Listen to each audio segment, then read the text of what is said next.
தென்னை மரம் வச்சு எத்தனை மாதம் ஆகுது, எத்தனை வருடங்கள் ஆகுது. இப்போ தென்னை மரம் எப்படி வச்சுருக்கோம் இங்கே பாருங்கள். இதெல்லாம் நாங்கள் வலித்து எடுக்கக்கூடாது. இதெல்லாம் அப்படி அதுக்கு சப்போர்ட்டு.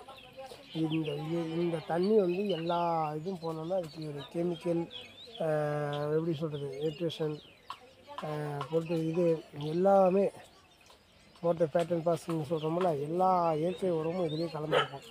மாமரம் இதோட பாருங்க, தென்னை மரம் வச்சு 4.5 வருஷம் ஆகுது. அதுக்கு எந்த அளவுக்கு ஊட்டச்சத்து இருக்குது மரம் சின்னது தான். பாருங்க, இதுக்கு இதுமாரி களை எடுக்கணும். களை சுத்தமாக இருக்கணும். மரம் இந்தமாரி எதுவும் இல்லாமல் மரம் களை சுத்தமாக எடுத்து இந்தமாரி எடுத்தால் நல்லா காய் தனிமை நிறையா வரும்.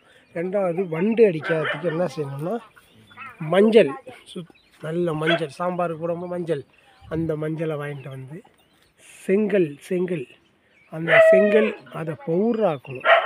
அதை பவுடராக்கி அந்த மஞ்சத்தூளை கலந்து 3 இப்போ ஒரு 50 வாங்கிட்டு வந்தோம்னா 2 கிலோ உப்பு, கல் உப்பு வாங்கிட்டு அதை கலந்து வேருக்கு பார்த்தீங்களா கேப்பு, இந்தமாரி கேப்பில் குறுத்து வரையும் என்ன செய்யணும்னா அதில் அள்ளி போடணும். சைடில் அள்ளி போட்டோம்னா அந்த உப்பு எப்படின்னா வேர்வை மூலிமா இறங்கினோம்னா அதுக்கு ஊட்டச்சத்து இருக்கும்.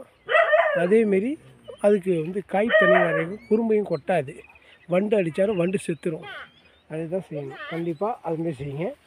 அடுத்தது வண்டு மரம் கிளம்புறதுக்கு நல்லா இன்னும் அதிகமாக கிளம்பணும்னா நீங்கள் எதுவுமே இதை இந்த மரத்துலேருந்து 2 அடி தள்ளிடணும்.